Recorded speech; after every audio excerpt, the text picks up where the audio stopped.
Muri Zimbabwe aiwa honeko vhurwa hombe patuna kuti panoitika chiitiko chinoshamisa panoti aiwa SADC inotera vanozonshamisa. SADC inoisa nzeve dzayo kune mashoko anotaurwa navanozonshamisa. Muri Zimbabwe pazoshata manje. Hone zvabuda mubepa remuAfrica. Muri Zimbabwe aiwa tatakuendera mberi mashoko ataurwa nokurudzira bva wasubscribe wolike woturn on the bell icon.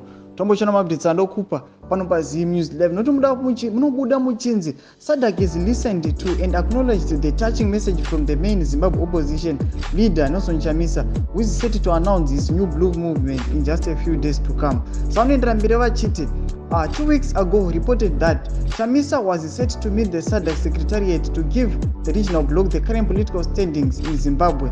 It has happened.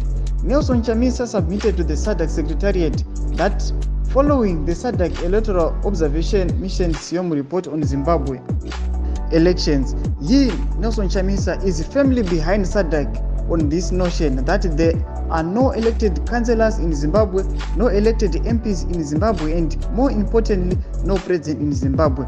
He further submitted that it's not him saying that, but the SIOM report on Zimbabwe elections, and as a participant in that election, he only agrees with the SIOM report on Zimbabwe election. Somebody Zimbabwe ndo mashoko makukutu ndo mashoko atino receive atona nyogwa munhu wachinza aiwa vanozonshamisa vanorerekerwa nzeve dzavo aiwa neSADC pamashoko avakataura chiti aiwa muZimbabwe hamuna MP ari elected, hamuna makanselas ari elected, kunyange napresident. Muri Zimbabwe mashoko makukutu aya. Chimbotudze mafungiro enyu pinde mucomment section medu. Musangana usubscribe, like, onje tuna on the bell icon. Tomboshana mabdisa ndokupa pano paZim News Live.